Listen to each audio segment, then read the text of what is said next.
We tend to take electricity for granted. It provides light. It powers our phones, computers, and household appliances. And soon electricity may become the key to dealing with climate change, replacing fossil fuels as the power source for automobiles, buses, and heating our homes and buildings. With so much at stake, it's no wonder the public is starting to pay more and more attention to how electricity is produced, how it is priced, and how it is delivered to where it is used. Our guest today is Gordon Van Welie, a key player in that emerging debate. Mr. Van Welie is the president and CEO of the organization that manages the New England power grid. He's the guy charged with keeping the lights on in the region. Welcome, Gordon. Good morning, Bruce. It's lovely to see you and speak to you. And let me compliment you on your choice of the name Codcast. I think it's very appropriate and I like it a lot. So I'm looking forward to this discussion. So let's start by framing the issue a bit. I've been following some of the comments you've been making over the last number of months. You've been issuing, and I guess this has been happening more and more over the last couple of years, you've been issuing warnings about the vulnerability of the region's power grid, particularly in the winter months. Can you explain what you are worried about? Yes. Well, the short answer is I'm worried about us having enough security on the energy inputs to the electric grid in order to be able to have enough electricity supply to match the demand for electricity. And I can unpack that for you a little further if you would like. Please do. Okay. So one of the things I started talking about in the last few months is what I term the 4 pillars necessary to ensure a successful clean energy transition. Because Bruce, as you started this conversation, you pointed out that the grid becomes the major source of energy for powering the economy in a world where we are moving to clean energy. And so in order to be able to have a conversation about how does reliability fit into that picture, I thought it might be good to try and break it down in a simple way that we can think about the necessary ingredients to a successful clean energy transition.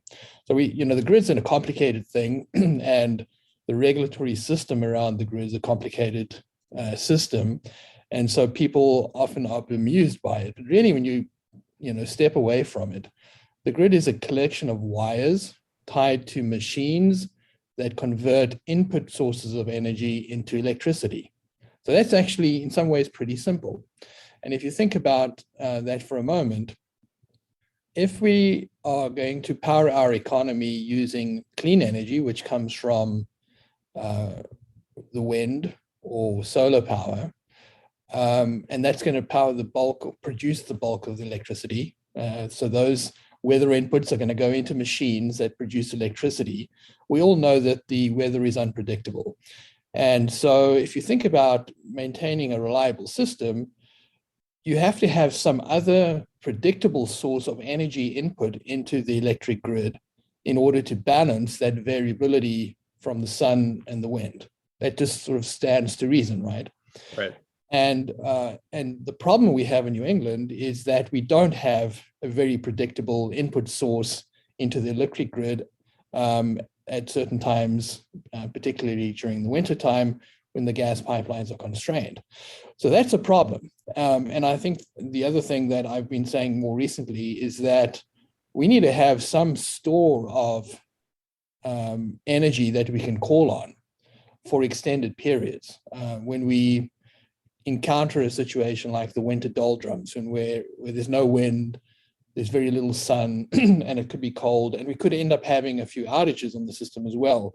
Because if we don't have that predictable store of energy accessible to us, we might be forced into a situation where the only place we can go as a system operator is to balance supply and demand by trimming back demand to match the available supply.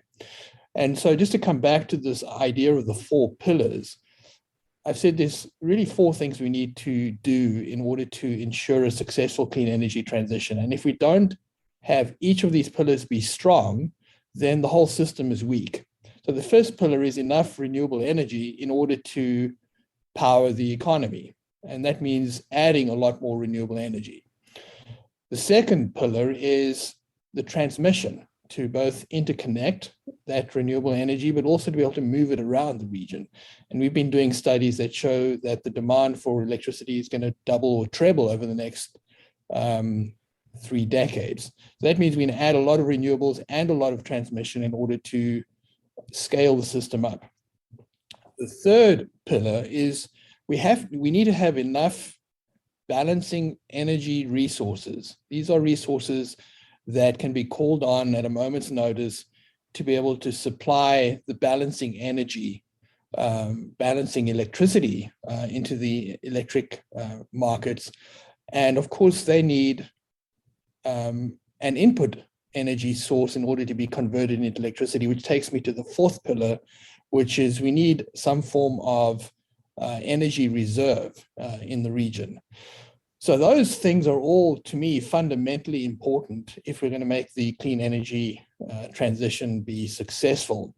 And too often, I think we end up being trapped in one of those conversations. So the conversation might be all about the transmission needed to integrate the renewables, all about the fact that we're not going fast enough on the deployment of renewables, or there's not enough money in the wholesale electricity markets to pay for the balancing resources. Or, as you've heard me speak more recently during the course of the winter, we're vulnerable to not having enough of an energy reserve in the region to be able to deal with either contingencies or periods when there are shortages from the production of renewables. So when I rolled this framework out in the December timeframe, I graded each one of those pillars in terms of how well we're doing here in New England. And I said, with regard to renewable deployment, I'd give us an amber, an orange light. So we're not going fast enough to meet the goals that have been prescribed in legislation around the various states in this region. So that's why I give it an amber. Although we've made great progress and there's all kinds of benefits coming from what has been deployed to date, it's clear we're not going fast enough. The second pillar I would grade as a green for now, because we have made a big investment in the transmission system over the past 15 years. And it's allowed us to actually integrate the first wave of renewables and retire a lot of the old legacy power plants. And that would not have occurred without that investment. And that was like a $12 billion investment. The reason I say green for now is that it's clear that it's difficult to build new transmission. And there are many examples of that recently. And so if we are really going to scale the system up, we're going to have to tackle that problem with renewed vigor. So I'd say green for now, could be trending to a yellow. With regard to the market structure for paying for the balancing resources, I'd say that's an amber as well. There are warning signs there. We've just published a report that is called the Pathways Report that shows what happens to wholesale electricity prices as we add more and more renewables onto the system, and basically drives those prices to very low levels and probably in 10 to 15 years from now to negative prices, which is a big problem. So the markets are not going to work very well at all in that context. And so I'd say that's amber for now and could trend to red if we don't do something about it. And then the fourth element is the energy adequacy pillar. As I've said, a need for some form of energy reserve that we can count on in the region. And I'd say that's a red for now. That's probably our biggest threat. And we're paying the price for it now. I think if you look at what's happened over this past winter was mild. NOAA was right. It was an above average mild winter, although there were a few cold days in January, and we experienced a number of contingencies that we worried about, luckily not during the cold weather. It's the second most expensive winter in our history of the wholesale markets, and surpassed only by the winter of 2013-14 when we had a polar vortex. And in that winter, we had a lot more resource available to us than we had this past winter. And the reason things were so expensive this past winter was because oil and gas prices were so high. And the reason those prices were so high is because of what's going on in the Ukraine at the moment. And I was just looking at the ISO app yesterday. I was down in DC at a conference.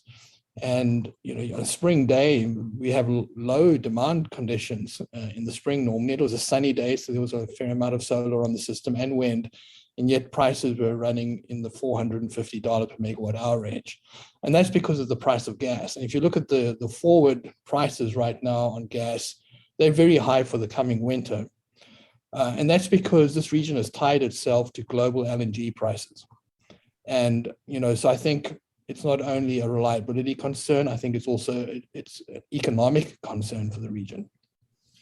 So, yeah, and in January, for people that might be found in a climate change effort, there was a huge sort of increase in the amount of oil and even coal that was being used as a source fuel for producing electricity because gas was so expensive. Other fuels were stepping in, fuels that perhaps we wouldn't want to be burning to produce electricity, right?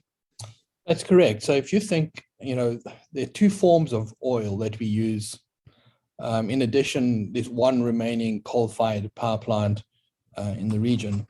So typically when gas prices get really high because of the constraints in the gas pipelines and the fact that we then end up paying global prices for LNG, in that context, you will find oil to be less expensive. And so you'll burn a lot of it, which is exactly what happened in this past winter. And there are two forms of oil. There's the light oil, which is typically similar to the home heating oil that people use. Around 50% of New Englanders still heat their homes with heating oil. And so the form of the oil that you're using to heat your home and the light oil that's being used by the combined cycle facilities is comparable. And but the worst form of oil is the residual oil, which is utilized by some of the older steam units. These are units that were built 50, 60 years ago. And they have comparable carbon intensity to burning coal in the region. And so I think I look at that situation and say we're harming our objective to decarbonize because of the constraint that we've created around utilizing gas. And of course, we have to get off gas in the long run because we won't hit the decarbonization goals. But I really see gas as the only option for balancing the system at the moment. And eventually you might be able to go from methane, gas with a carbon content to it, to some clean fuel, with comparable energy density, like clean hydrogen would be one example. And there's a lot of conversation about clean hydrogen, and the DOE is making big investments in that. But we need a strategy in this region to say, what's our balancing energy input into the system? And how do we decarbonize that? And I don't see any focus on that problem in the region. We're just relying on essentially season by season spot purchases of imported fuels. And eventually we're going to come up short with that strategy. And this war in Ukraine and the effort in Europe and other countries to get off of Russian gas. So there's a stronger demand than perhaps ever before for natural gas.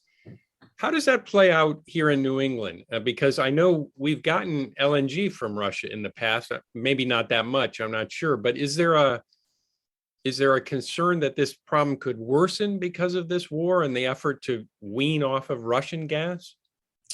Well, I'm certainly concerned about it. And in speaking to others in the industry, I hear similar expressions of concern. So most New Englanders probably don't know that once the pipelines reach maximum capacity, and typically that happens when it gets cold, because those pipelines, the transportation on those pipelines is really paid for and owned by heating customers, not the gas-fired generators. So what happens then is that we then switch to burning oil or imported LNG. The imported LNG has to come from other parts of the world. We cannot use US LNG. So the irony here is the president is working hard to send US LNG to Europe in order to allow Europe to wean itself off Russian gas. And New England can't get US LNG. We can't even get it through the New Brunswick Canaport facility up in Canada because it would then enter into the US via a pipeline. And that restriction is because of the Jones Act, which was put in place in the 1920s. And essentially the Jones Act prohibits the transport of US goods from one US port to another on a foreign vessel. And there are no US-owned vessels that can transport LNG. So all the LNG tankers in the world are foreign-owned, and that's because it's a lot less expensive to build these ships elsewhere. I've heard that as much as $500 million less expensive to build those ships somewhere else in the world. So it's not made economic sense for the industry to build LNG vessels here in the US.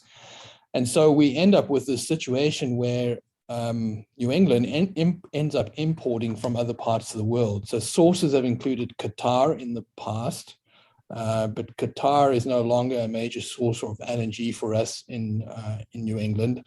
I think they primarily focused on Asia and Europe now. There have been some tankers that have come in from Russia. You'll remember the Boston Globe story in the 2017-2018 timeframe. I think there were a couple of tankers that came in from Russia at that point in time. I'm not aware of any since then, although there was, a conversation this past winter as to whether we would end up needing to do that. But I think the suppliers steered around that and sourced the gas from somewhere else. The bulk of our gas imported LNG today comes from Trinidad, which, if you look at where Trinidad is, it's just off the coast of South America, so just above Venezuela. So that's where we get our gas today. And so you've got to think about the carbon content of that. I mean, the gas is coming out of the ground somewhere in South America. It's being liquefied and then put in a boat and transported all the way up here into New England. And then we're using it, of course, when we need it. And I look at that and I think that's not a sensible strategy in the long run. It never appealed to me as a robust solution, but it's all we have at the moment. And now we're tying ourselves, or have tied ourselves, to global LNG prices as a result. And because the market for global LNG is fierce. I listened to a presentation 2 months ago before the war started, where this was in the context of the rising prices in Europe. Just to put some context on this, typically when the pipelines are unconstrained and we can source Marcellus shale gas from Pennsylvania, gas prices might be $2 to $3. This was before the war, obviously. So this is late 2021. In the wintertime, when things are not too crazy up here in New England, gas prices might be $5 or $6. The LNG prices in Europe got to $40 and $60 per million BTU during the course of the winter last year.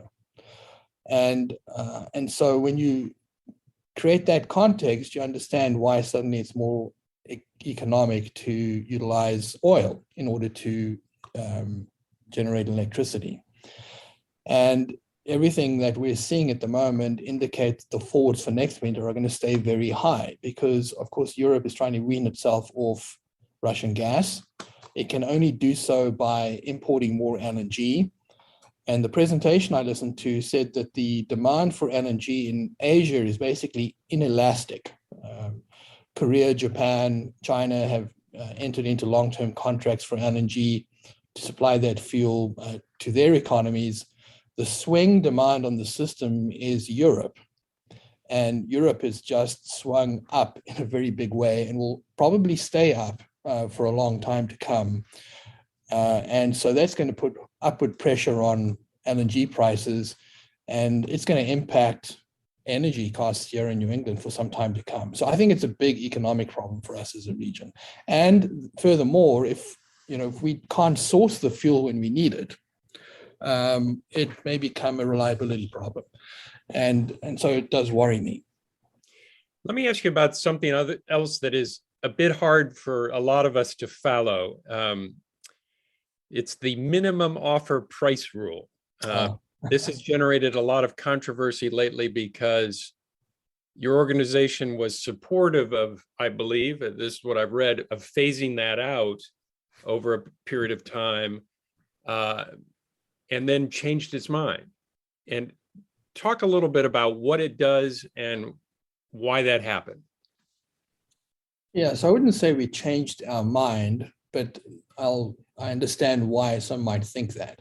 So I'll come back and explain that. So first of all, let me explain what the minimum offer price rule is.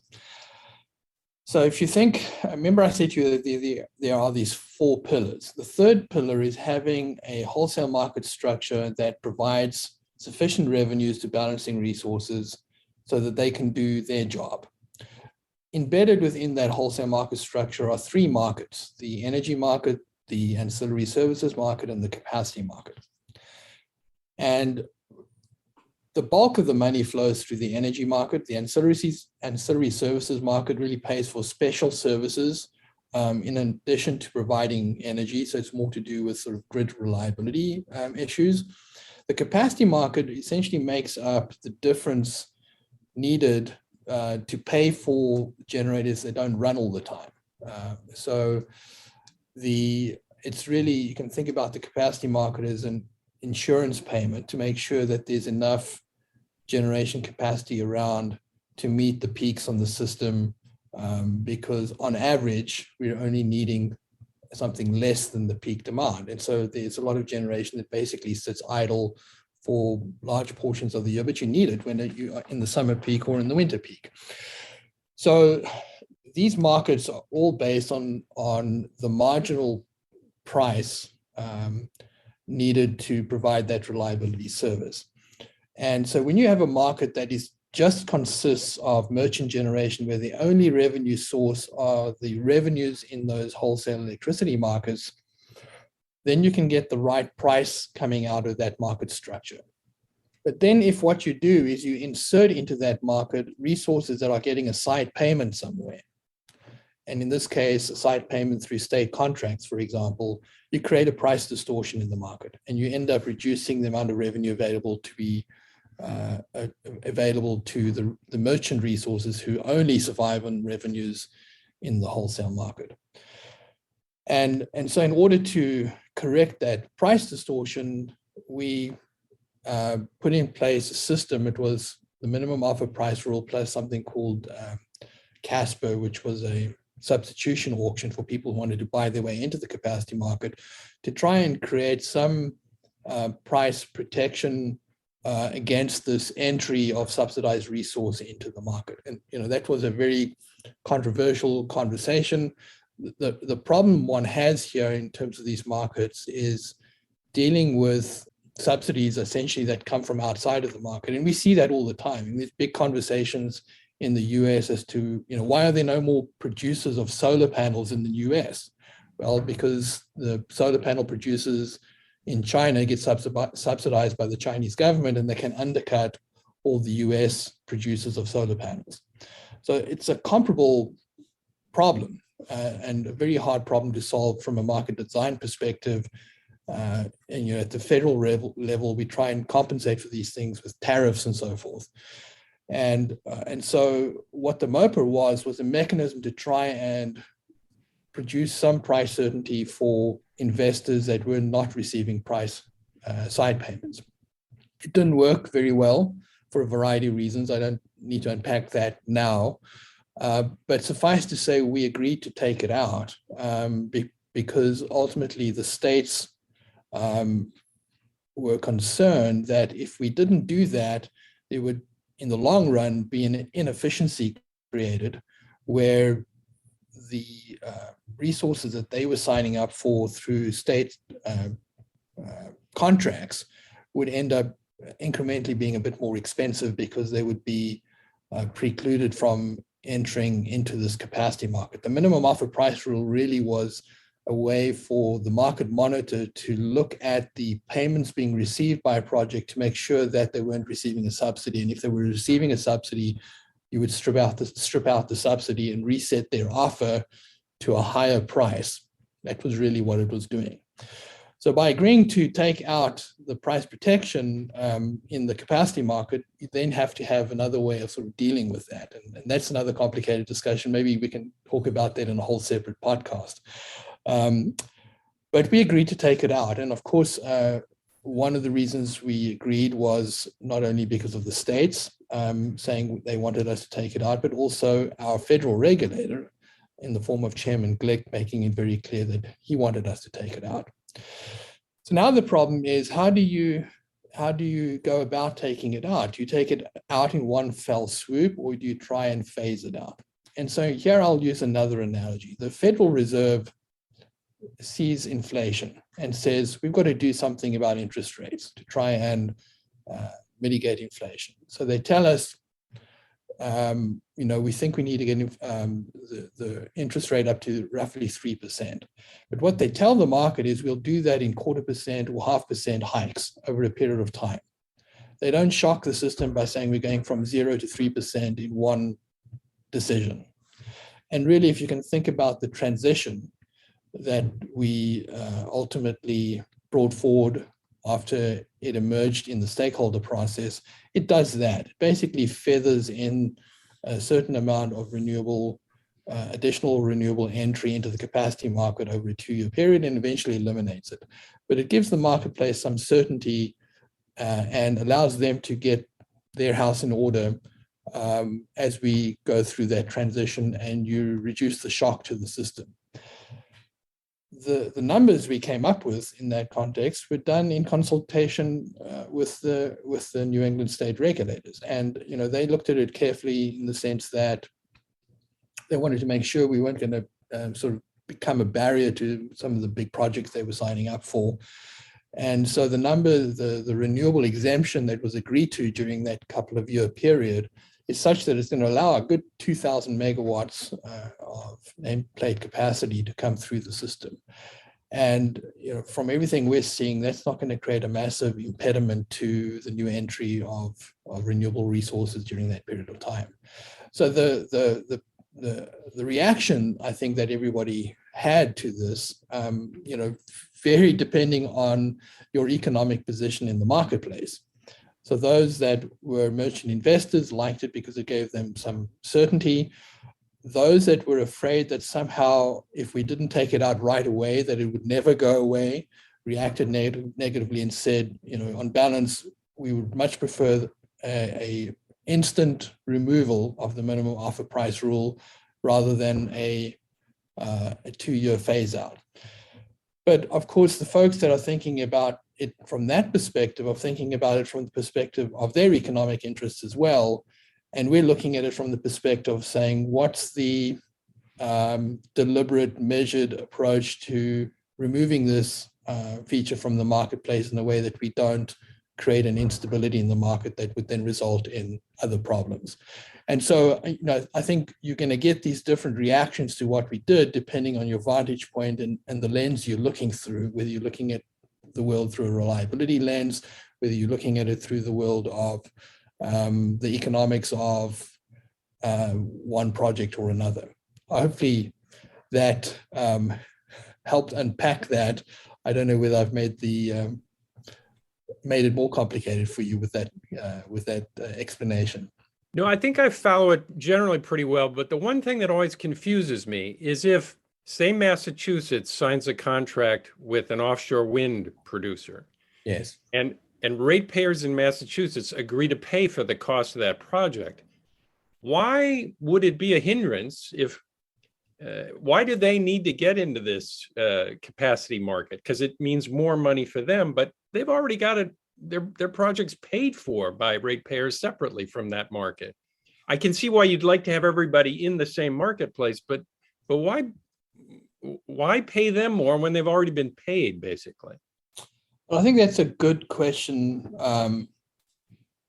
particularly for those resources for which contracts were entered when the rule was in place, because ultimately the folk who made their offers into that system knew that they would be filtered out and then presumably built that additional cost into their contract. So they are kept whole. They should be neutral on this, really.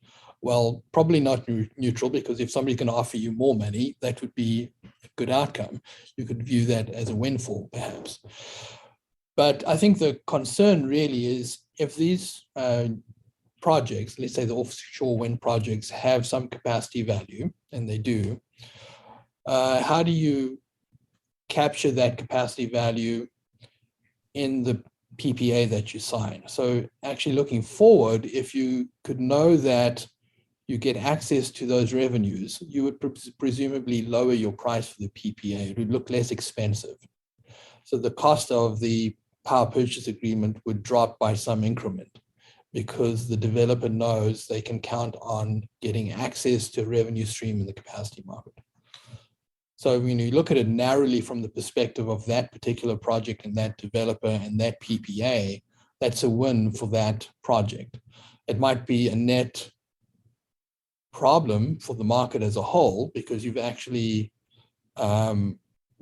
introduced a subsidized resource into the capacity market, but that's a problem that now has to be solved some other way. And as I mentioned, that's another 20-minute conversation about how we solve that particular problem, because in taking out one protective measure, it forces us into having to do other things to try and restore some balance in the capacity market. So one last question, and this is a short one, I'm hoping, because we're going to wrap up. But it seems like you've come under fire, your organization and you personally have come under fire recently for, in a sense, raising these pillar problems that you're talking about. And it can be for a variety. Sometimes it's technical, but I hear a lot of opposition because people they want to move to renewables right away. They don't want natural gas. And you're sort of saying, well, I'm happy to do that too, but we got to have fuels that back up renewables, and we've got to have enough renewables on the system. You're sort of digging into the complications of the problem, it seems to me, and coming under fire in a sense for doing that. Is that the way you feel, or have I got that wrong? I certainly do feel like I'm under fire, and that the organization as a whole is under fire. I'm not doing that because I like being under fire. I think it's our job to explain what's needed in order to make this successful, and particularly to make sure that people understand what's needed in order to ensure a reliable power system. And, so we will always act in a manner that will maintain reliability on the bulk power system. And one of the tools in our toolbox is to reduce demand in order to meet supply, if that's needed. We would view that as maintaining reliability, because what we're doing there is avoiding a blackout, complete meltdown of the system or complete collapse of the system, which might take days to put it back together again. So that's a protective measure, and we practice that all the time with the owners of the assets in the region. When we do that, however, it's not going to feel like reliability. It's going to feel like somebody is turning your lights out, because it's going to be an outage that hopefully is able to be rotated amongst customers over time, unlike what happened in Texas a year ago. But we know that's going to be very uncomfortable or worse, and it's going to have an economic effect. And we want people to know that that's a real risk, that we're not just saying this because we want our life to be easy. We want people who live in this region to understand this is a real risk. And what it does is it stimulates a conversation about what we should do to mitigate that risk. It could be that as a region, we decide the risk is such a low probability and it's not going to occur that often that we'll live with the risk. Then I think we need to be well prepared to deal with those events when they come. Or we could say we could spend a bit more money on trying to mitigate the risk, put in place an energy reserve, for example, make sure that there's enough resource on the system so that we can ride through these periods when we have insufficient energy input into the electric system. So we have to operate the system. We want people to understand what we've got to work with and what the constraints are. Ultimately, we don't own any of the assets. We have two buildings with a bunch of engineers and economists and lawyers and financial people to help administer the markets. We do not own any of the assets. We can't do this on our own. You can think of us really as air traffic control at the airport. We don't own any of the planes or the runways or any of that infrastructure. All we can do is to, help the planes land and take off. And so the region's ability to have a reliable power system through this clean energy transition is a function of the states and the market participants and the ISO working together with the federal regulator. So it's a very complex regulatory system that we operate in. It's a bifurcated regulatory system. The feds have control of one part of it, the states have control of the other. And we're in the middle trying to manage all of this from an operational point of view. And the folks that make the decision on all of these really important matters, including state legislators, need to understand that when they tug on one thread in one end of the system, it has an impact somewhere else in the system. And so we just want transparency on that conversation so that we can find a way to make this work together, work well for all of us in this region. There's 15 million people that depend on the system working well. And that's the reason we're being forthright about the issues. Gordon Van Welie, thanks very much for joining us today. This was a really informative discussion. And to our listeners, we'll see you again next week. Thank you. Thank you, Bruce.